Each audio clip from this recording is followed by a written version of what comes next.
Shalom teman-teman, apa kabar nih hari ini?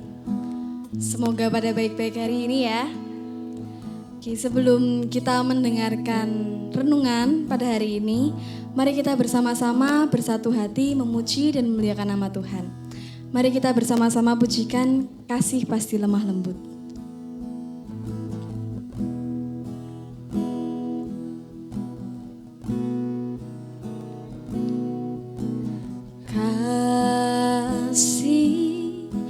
Pasti lemah lembut, kasih pasti memaafkan, kasih pasti murah hati, kasihmu Tuhan. Ajarilah kami ini saling mengasihi, ajarilah kami ini saling mengampuni, ajarilah kami ini kasih-Mu ya Tuhan, kasih-Mu kudus tiada batasnya.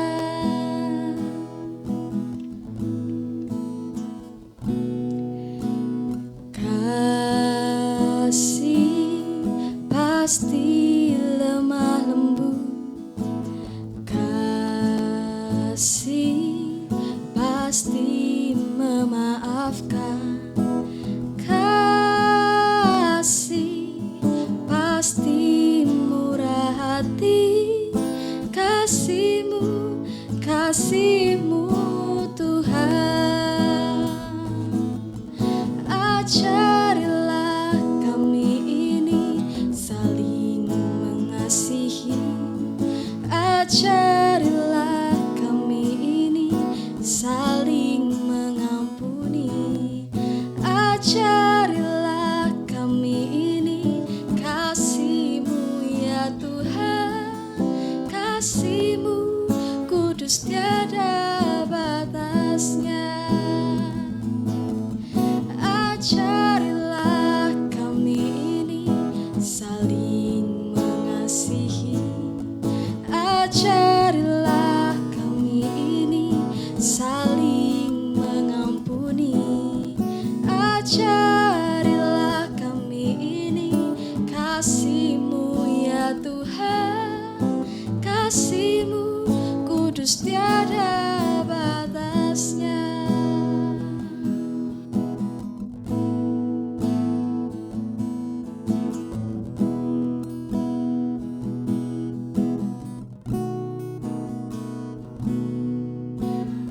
Ada sebagaimana ku ada, berdiri menghadap tatamu Bapa, semua karena anugerah-Mu yang telah selamatkanku.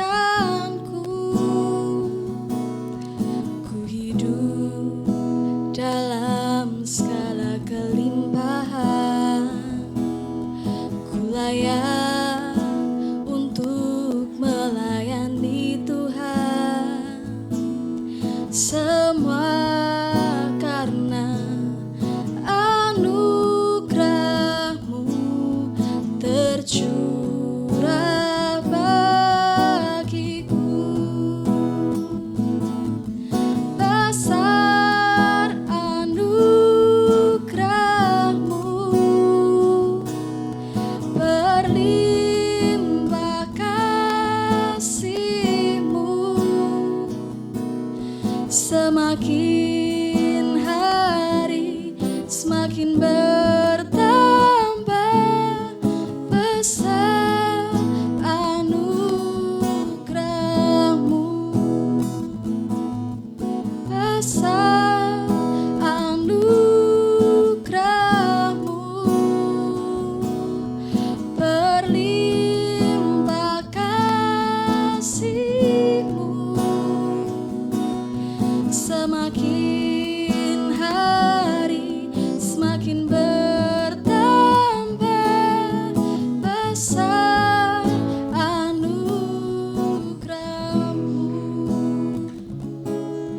Semakin hari semakin bertambah besar anugerah-Mu. Semakin hari semakin bertambah besar anugerah-Mu.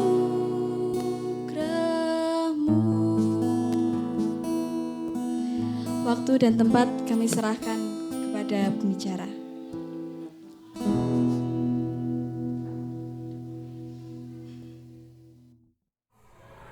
Shalom teman-teman semua yang ada di rumah. Gimana nih kabar teman-teman? Aku harap dimanapun teman-teman berada tetap dalam kondisi yang sehat ya.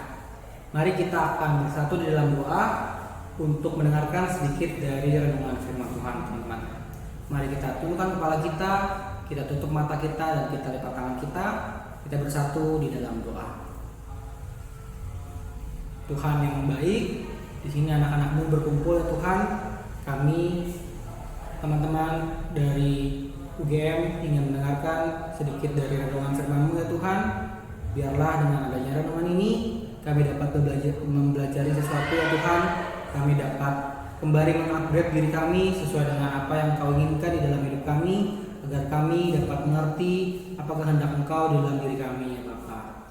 Dan sebentar biarlah Engkau juga berkati pembicara yang akan membawakan firman, agar firman yang disampaikan dapat tersampaikan dengan baik tanpa dicuri oleh si iblis ya Bapak, dan terlebih dapat diaplikasikan oleh siapapun yang mendengarnya di luar sana untuk menjadi pribadi yang lebih baik lagi dan sesuai dengan apa yang Kau inginkan dari kami sebagai anak-anak-Mu ya Bapak. Hanya di dalam nama-Mu kami telah berdoa dan ucap syukur. Haleluya. Amin. Nah teman-teman, jadi firman yang mau aku bawakan pada kesempatan kali ini berjudul Apa Kunci Keberhasilanmu? Mungkin ini bisa jadi sebuah pertanyaan retoris ya buat diri kita sendiri, entah itu aku, juga mungkin buat teman-teman yang ada di rumah nih. Apa sih sebenarnya yang teman-teman rasakan atau yang teman-teman pikirkan ketika ada pertanyaan apa kunci keberhasilanmu? Dan titik keberhasilan ini pun sebenarnya banyak ya teman-teman. Bisa dari misalnya teman-teman masuk di UGM, atau teman-teman mendapatkan IP yang bagus di semester sebelumnya, atau mungkin teman-teman mendapatkan pacar, atau mungkin teman-teman memenangkan lomba. Itu kan sebuah keberhasilan teman-teman. Tapi sebenarnya apa sih kunci dari keberhasilan yang teman-teman dapatkan di dalam hidup teman-teman? Apakah mungkin kunci keberhasilan teman-teman itu pikiran teman-teman yang mungkin pinter, yang mungkin cerdas, atau mungkin kekayaan, uang, harta yang mungkin teman-teman rasakan itu menjadi kunci dari kesuksesan teman-teman? Atau hal lainnya, mungkin teman yang ada di lingkungan sekitar, support system teman-teman dari teman sekitar itu yang membantu teman-teman bisa mencapai keberhasilan. Atau mungkin juga keluarga yang ada di rumah, mama papa, ayah ibu, kakek nenek, adik, kakak, tante, om, atau apapun itu mungkin yang selalu mendukung teman-teman di dalam teman-teman semua bisa mencapai sebuah kesuksesan.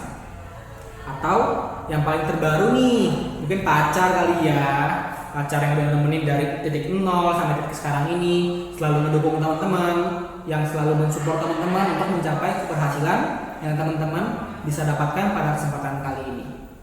Tapi ada satu nih yang seharusnya tidak boleh kita lupakan, yang sejatinya selalu menemani kita dari kita lahir bahkan sampai saat ini. Banyak banget ya teman-teman keberhasilan yang telah kita lalui, entah itu mungkin tadi masuk UGM, bisa sekolah di sekolah yang terbaik, bisa mendapatkan IP terbaik, menang lomba, bisa bangun pagi dan lain-lain ya teman-teman. Nah keberhasilan dan pencapaian itu sebenarnya berasal dari mana sih? Kita tuh nggak boleh lupa nih teman-teman dengan penyertaan Tuhan di dalam hidup kita.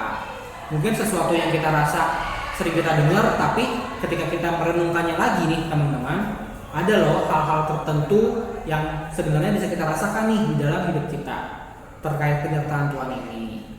Misalnya apa sih? Kita bisa bangun pagi, kita bisa menjalani aktivitas keseharian kita juga bisa makan enak, kita juga bisa pakai pakaian yang rapi. Itu sebenarnya atas apa sih? Atas berkat siapa atau atas kuasa siapa? Pastinya kita tidak boleh melupakan Tuhan, teman-teman. Baik itu sesuatu yang menyenangkan, sesuatu yang membuat kita kesal, sesuatu yang menyedihkan, semuanya itu sejatinya bersumber dari Tuhan Yesus. Nah, selanjutnya kita mau belajar dari seorang tokoh nih, teman-teman. Mungkin teman-teman di rumah juga pasti udah kenal dengan tokoh ini, yang mana semasa hidupnya juga selalu mengalami banyak pencobaan dan juga banyak pencapaian yang telah ia raih selama masa hidupnya. Kita akan belajar bersama dari tokoh Yusuf, teman-teman. Nah, seperti yang teman-teman ketahui ya, Yusuf itu kan mengalami berbagai banyak banget rintangan, juga keberhasilan dalam hidupnya. Pernah dibuang oleh kakak-kakaknya, pernah masuk penjara, pernah menjadi orang besar di rumah Potifar, pernah menjadi orang kedua juga di tanah Mesir, bahkan bisa menyelamatkan keluarganya ketika ada musibah di negerinya. Nah, sebenarnya dari Yusuf ini kita bisa belajar apa aja sih, teman-teman? Dari pencapaian dan juga keberhasilan Yusuf ini ada beberapa hal nih yang sebenarnya bisa kita pelajari. Yang pertama, Yusuf itu penuh dengan Roh Allah. Ini bisa teman-teman lihat nih dari Kejadian 41 ayat 38. Nah, seperti kita ketahui, Yusuf itu penuh dengan Roh Allah. Kenapa kita bisa bilang seperti itu, teman-teman? Karena di dalam setiap langkah hidup Yusuf itu selalu disertai oleh Tuhan Yesus. Entah itu ketika ia bisa mendapatkan kasih sayang dari ayahnya, entah itu dia bisa dibuang sama saudara-saudaranya tapi masih bisa diselamatkan tanpa dibunuh, bisa selamat dari godaan istri Potifar, bisa masuk penjara tapi bisa keluar lagi dengan kondisi tanpa kekurangan suatu apapun, bahkan bisa menjadi orang yang memiliki jabatan di tanah orang lain, teman-teman, di tanah tetangga di Mesir. Itu kan sebuah keberhasilan ya, teman-teman. Itu bisa ia capai karena Yusuf selalu penuh dengan Roh Allah. Nah, poin selanjutnya yaitu Yusuf itu juga pandai serta bijaksana. Kenapa bisa kita lihat Yusuf itu pandai dan bijaksana? Itu bisa teman-teman lihat nih dari Kejadian 41 ayat 39. Nah, di sana bahkan orang lain pun mengakui kalau Yusuf itu pandai dan bijaksana, teman-teman. Itu dikatakan oleh Firaun sebagai raja Mesir. Nah, kita bisa lihat dari peristiwa apa sih sebenarnya kalau Yusuf itu pandai dan juga bijaksana. Kita bisa lihat ketika Yusuf itu digoda oleh istri yang Potifar. Misalnya kalau dia nggak bijaksana dan dia nggak pandai, aku yakin pasti Yusuf itu akan terjerumus ke dalam dosa. Tapi karena Yusuf itu penuh dengan Roh Allah serta ia pandai serta bijaksana, makanya Yusuf itu bisa mencari cara dan juga solusi agar ia tidak jatuh ke dalam dosa yang bisa ia dapatkan dari godaan istri Potifar. Nah, poin ketiga yaitu Yusuf juga itu rajin loh, teman-teman. Dari Kejadian 41 ayat 46 sampai 48, di situ menceritakan tentang Yusuf yang selama beberapa tahun bisa mengordinasi terkait lumbung-lumbung yang ada di Mesir, sehingga tanah Mesir pun tidak kekurangan bahan makanan ketika pencobaan datang. Bayangin aja teman-teman, 7 tahun, waktu yang sangat panjang. Mungkin kita bisa bayangkan ketika kita SD, bahkan sampai SMP kelas 1 ya teman-teman, itu kita harus 7 tahun bekerja keras. Si Yusuf bisa bekerja keras dengan rajin untuk mengumpulkan makanan. Buktinya apa sih kalau Yusuf itu bekerja dengan rajin? Buktinya adalah selama 7 tahun itu ia mengumpulkan lumbung-lumbung padi dengan banyak bahan makanan.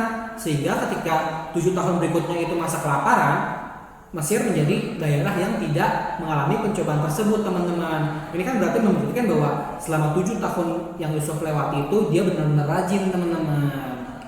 Nah, bukan hanya penuh dengan Roh Allah, pandai dan bijaksana serta rajin, Yusuf juga merupakan orang yang bisa mengampuni. Itu bisa kita lihat dari Kejadian 41 ayat 51. Kok bisa kita bilang Yusuf mengampuni ya, teman-teman? Nah, teman-teman juga pasti udah tahu peristiwa ketika Yusuf bertemu dengan saudara-saudaranya ketika di Mesir. Jadi kan saudara-saudara Yusuf ini datang nih ke Mesir. Nah, mereka ketemu kan. Nah, ketika bertemu itu Yusuf tuh mau mengampuni saudara-saudaranya. Mungkin ini bisa jadi refleksi juga nih teman-teman buat kita. Misalnya kita sempat sebel sama teman kita, sempat kesel sama saudara kita, sempat marah sama orang tua kita, bisa gak sih kita untuk belajar mengampuni? Di sini ya teman-teman, kalau kita bayangkan menjadi seorang Yusuf yang awalnya bisa disayangi orang tuanya, mendapatkan kasih sayang, harta berlimpah, menjadi anak yang memang dikasihi di keluarganya, itu tiba-tiba harus dijual teman-teman. Setelah dijual bahkan harus masuk ke penjara, harus digoda sama istri Potifar yang benar-benar kayaknya perjalanan hidupnya tuh panjang banget dan kalau kita perhatikan berliku banget ya teman-teman. Tapi ketika dia bertemu dengan saudara-saudaranya, Yusuf tidak ingin membalas perbuatan dari saudara-saudaranya, tapi dia bisa mengampuni saudara-saudaranya, bahkan dia mau memberikan makanan untuk saudara-saudaranya teman-teman. Wah, mungkin kalau kita aplikasikan dalam hidup kita rasanya susah ya, tapi kalau Yusuf aja bisa, kenapa kita nggak bisa? Kita juga mau belajar untuk mengampuni kesalahan orang-orang yang ada di sekitar kita, entah itu teman, entah itu saudara, kakak adik, orang tua, pacar, atau apapun itu orang yang punya salah ke kita mau belajar untuk mengampuni, karena seperti yang ada dalam kitab juga teman-teman, Tuhan tuh mau kita sebagai anak-anaknya mengampuni kesalahan dari orang yang ada di sekitar ketika beliau ataupun mereka berbuat salah kepada kita. Dan poin terakhir yang mau kita pelajari dari seorang Yusuf yaitu ia yakin dan juga percaya akan penyertaan Allah teman-teman. Ini bisa teman-teman baca di Kejadian 41 ayat 52. Gimana kita bisa tahu ya kalau Yusuf itu yakin dan percaya pada penyertaan Allah? Itu bisa kita lihat dari perjalanan Yusuf juga teman-teman. Misalnya nih kalau Yusuf nggak yakin dan percaya, aku yakin pasti dia tuh nggak bisa keluar dari penjara, karena kan di penjara juga harus ketemu dengan orang-orang yang mungkin di penjara itu kan orang-orang jahat ya teman-teman. Tapi Yusuf tuh punya keyakinan dan kepercayaan bahwa Tuhan akan menyertai dia. Dan hasilnya apa nih dari keyakinan Yusuf? Dia bisa menjadi orang yang besar di negeri orang lain, yaitu di Mesir teman-teman.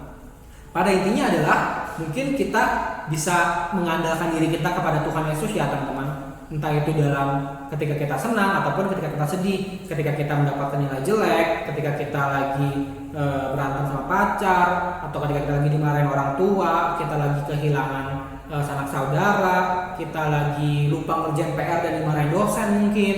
Di situ mungkin hal-hal sedih ya, kita bisa cerita nih teman-teman sama Tuhan Yesus. Mungkin cerita di sini bisa kita lakukan kapan aja ya teman-teman, entah itu mungkin pagi hari, siang hari, sore hari, malam hari. Tuhan gak pernah membatasi kita untuk bercerita, curhat, sambat, gibah sama Tuhan teman-teman. Teman-teman tinggal tutup mata, lipat tangan, tundukkan kepala, terus curhat aja gitu. Kita doa kepada Tuhan. Doa itu kan kayak kita curhat ya teman-teman ke Tuhan. Nah, di samping itu kita juga bisa belajar untuk yakin dan percaya bahwa Tuhan tidak akan memberikan sesuatu yang buruk kepada kita. Mungkin yang buruk versi kita itu belum tentu buruk versi Tuhan teman-teman. Dan yang terbaik versi kita bukan versi terbaik versi Tuhan Yesus. Karena aku yakin Tuhan Yesus itu sudah menyiapkan sesuatu yang memang berguna dan juga baik untuk kita. Tuhan Yesus itu adalah arsitek yang punya blueprint untuk hidup kita teman-teman. Blueprint misalnya besok tuh kita mau makan apa, besok kita akan ujian apa, besok kita akan pakai baju warna apa, kita bangun jam berapa, tidur jam berapa, makan siang jam berapa. Tuhan tuh udah tahu loh teman-teman kegiatan kita. Bahkan bukan cuma buat hari besok doang, buat 2 hari kemudian, seminggu kemudian, sebulan kemudian, bahkan setahun dan berpuluh-puluh tahun berikutnya. Tuhan tuh tahu blueprint akan hidup kita. So kita tuh nggak perlu ragu untuk mempercayai diri kita kepada Tuhan, untuk kita bersandar pada Tuhan Yesus, dan pastinya menyerahkan hidup kita kepada Tuhan, karena Tuhan adalah arsitek paling terbaik untuk kita teman-teman. Nah, yang terakhir yaitu mau aku ambil dari Yohanes 13 ayat 13 sampai 15 teman-teman. Itu tentang apa? Bisa teman-teman lihat sendiri di rumah. Intinya adalah dari ayat tersebut kita bisa belajar bahwa jadikanlah Tuhan sebagai sahabat kita teman-teman. Seperti yang tadi aku bilang, kita curhat aja gitu ke Tuhan. Tuhan pasti mau dengerin kita. Entah itu pagi hari, siang hari, sore hari, malam hari, kapanpun itu kita bisa curhat ke Tuhan. Intinya adalah kita menjadikan Tuhan sebagai sahabat, karena Tuhan aja mau loh jadiin kita sahabat. Masa kita nggak mau sih jadiin Tuhan Yesus sebagai sahabat kita teman-teman. Dan baik itu di waktu senang ataupun waktu susah, kita harus terus menjadikan Tuhan sahabat ya teman-teman. Jangan datang ke Tuhannya cuma pas saat kita lagi sedih nih, pas kita lagi senang kita juga harus curhat ke Tuhan nih. Tuhan aku udah dapat pacar baru loh. Tuhan IPku semester ini baik banget loh Tuhan. Terima kasih ya Tuhan Yesus. Jangan lupa ya teman-teman, 3 kata ajaib. Tolong, terima kasih dan juga maaf. Tolong bisa kita berikan atau kita doakan kepada Tuhan ketika kita membutuhkan sesuatu. Terima kasih ketika kita bersyukur atas apa yang Tuhan berikan, entah itu sesuatu yang baik ataupun sesuatu yang buruk. Dan juga maaf kalau kita telah melakukan kesalahan, karena kita kan tahu ya teman-teman, Tuhan adalah Maha Pengasih dan Maha Penyayang teman-teman. Tapi jangan sampai kita terus melakukan kesalahan yang sama. Kita harus mau belajar mengupgrade diri dari kesalahan yang sudah kita pernah lakukan teman-teman. Nah, intinya adalah kita mau belajar untuk menjadikan Tuhan sebagai sahabat kita di dalam hidup kita, dan aku yakin dan percaya Tuhan akan memberikan kesuksesan dan menjadi kunci kesuksesan kita di luar support system yang ada di sekitar kita, seperti tadi kepintaran kita, keuangan kita, teman kita, saudara kita, keluarga kita, atau bahkan pacar kita. Karena Tuhan adalah support system terbaik dalam hidup kita dan arsitek terbaik yang punya blueprint akan hidup kita teman-teman. Oke, semangat ya teman-teman. Nah, untuk menutup renungan pada kesempatan kali ini, aku mau ngajak teman-teman untuk berdoa. Kita mau sama-sama tundukkan kepala, kita lipat mata kita tutup mata kita lipat tangan kita akan bersatu di dalam doa. Mari teman-teman kita bersatu di dalam doa. Ya Tuhan, di sini anak-anakmu berkumpul ya Tuhan. Di sini kami telah belajar terkait apa sih sebenarnya Tuhan menjadi kunci keberhasilan kami. Mungkin itu ada banyak support system yang mendukung kami, seperti kepintaran kami, harta kami, keluarga kami, saudara kami, teman-teman kami, dan juga pacar kami Tuhan. Tapi di samping itu kami yakin dan percaya bahwa Engkau adalah support system terbaik yang ada di dalam hidup kami. Dan kami juga mau belajar seperti Yusuf yang selalu mengandalkan Engkau di dalam setiap langkah hidup kami ya Tuhan. Entah itu ketika kami sedih ataupun ketika kami senang Tuhan. Nah, kami yakin dan percaya bahwa Engkau adalah support system terbaik dalam hidup kami. Terlebih Engkau juga arsitek terbaik yang terus mengetahui, sudah punya Tuhan terkait blueprint dari hidup kami untuk hari esok, hari kemarin esok, dan juga bahkan sampai kapanpun itu ya Tuhan. Dan biarlah dari renungan yang telah disampaikan pada kesempatan kali ini, kami dapat mengupgrade diri kami untuk menjadi pribadi yang lebih baik. Kami dapat lebih mengandalkan diri kami kepada Engkau, dan terlebih menjadikan Engkau sebagai sahabat kami dalam hidup kami. Ketika kami punya permasalahan, ketika kami mengalami sesuatu pencobaan, kami mau untuk cerita dan curhat kepada Engkau ya Tuhan, karena Engkau adalah sahabat kami, karena Engkau adalah orang yang paling tahu terhadap hidup kami, dan karena Engkau adalah Tuhan yang kami sembah, Tuhan yang harus kami percayai. Engkau adalah Tuhan di atas raja segala raja ya Tuhan. Dan biarlah dari renungan ini kami dapat belajar sesuatu, kami dapat mengupgrade diri kami untuk lebih baik lagi. Terlebih kami juga dapat menjadi terang dan garam dunia bagi lingkungan sekitar kami. Engkau yang selalu menutup bungkus kami dengan kuasa Roh Kudus-Mu dimanapun kami berada dan kapanpun itu. Engkau yang tahu terbaik untuk kami, karena versi terbaik Engkau adalah versi yang terbaik di atas segalanya Tuhan, daripada versi terbaik versi kami. Dan biarlah sebentar kami juga ada aktivitas lainnya, Engkau yang terus menyertai kami dimanapun itu dan kapanpun itu, karena Engkau adalah Allah yang paling terbaik dalam hidup kami ya Tuhan.